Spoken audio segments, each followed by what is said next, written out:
Telangana SFI రాష్ట్ర committee అలాగే వామపక్ష విద్యార్థి సంఘాల ఆధ్వర్యంలో రాష్ట్ర వ్యాప్త విద్యా సంస్థల బంద్కు పిలుపునివ్వడం జరిగింది. అందులో భాగంగానే మంత్రి మండల కేంద్రంలో ఉన్నటువంటి అన్ని ప్రభుత్వ ప్రైవేట్ పాఠశాలలన్నీ కూడా ఎస్ఎఫ్ఐ ఆధ్వర్యంలో బంద్ నిర్వహించడం జరిగింది.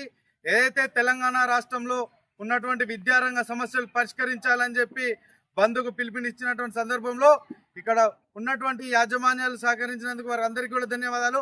తెలంగాణ రాష్ట్ర ప్రభుత్వానికి మేము ఒకటే హెచ్చరిక జారీ చేస్తా ఉన్నాము. రాష్ట్రంలో ఉన్నటువంటి ప్రభుత్వ విద్యను నిర్వీర్యం చేసే విధంగా ఈ రాష్ట్ర ప్రభుత్వం కుట్రలు చేస్తూ ఉన్నది. తెలంగాణ రాష్ట్రంలో ఉన్నటువంటి గురుకులాలు కానీ, SC SC BC minority SMH హాస్టళ్లు కానీ, చిన్నపిల్ల హాస్టళ్లు కానీ అన్నీ కూడా అద్దె భవనాలలో ఇరుకిరుకు గదులలో నడుస్తున్నాయి. వాటన్నిటికి కూడా పక్కా భవనాలు నిర్మించాలని చెప్పి చెప్తున్నప్పటికీ కూడా వాటిని పట్టించుకున్నటువంటి దాఖలాలు లేవు. అలాగే రాష్ట్ర ముఖ్యమంత్రి వర్యులు 27,000 ప్రభుత్వ పాఠశాలను కుదించి 4,000 చేస్తామన్నటువంటి మాటను వెంటనే ఉపసంహరించుకోవాలని చెప్పి కూడా మేము డిమాండ్ చేస్తా ఉన్నాం.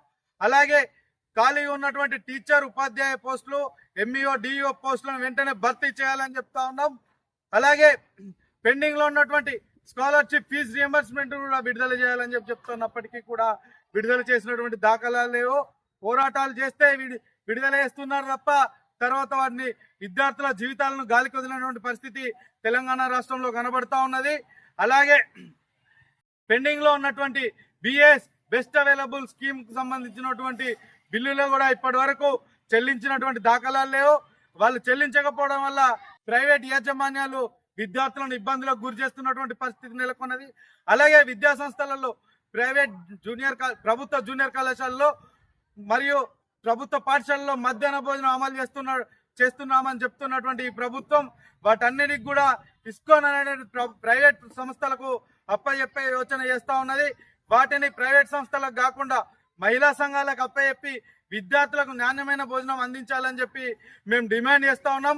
అలాగే రాష్ట్రంలో నెలకొన్నటువంటి సమస్యలను కూడా వెంటనే పరిష్కరించాలని చెప్పి భారత విద్యార్థి ఫెడరేషన్ ఎస్ఎఫ్ఐ డిమాండ్ చేస్తున్నాం. లేని పక్షంలో రాష్ట్ర వ్యాప్త ఉద్యమాలకు పిలుపునిస్తామని చెప్పి ఈ ప్రభుత్వాన్ని హెచ్చరిస్తా ఉన్నాం.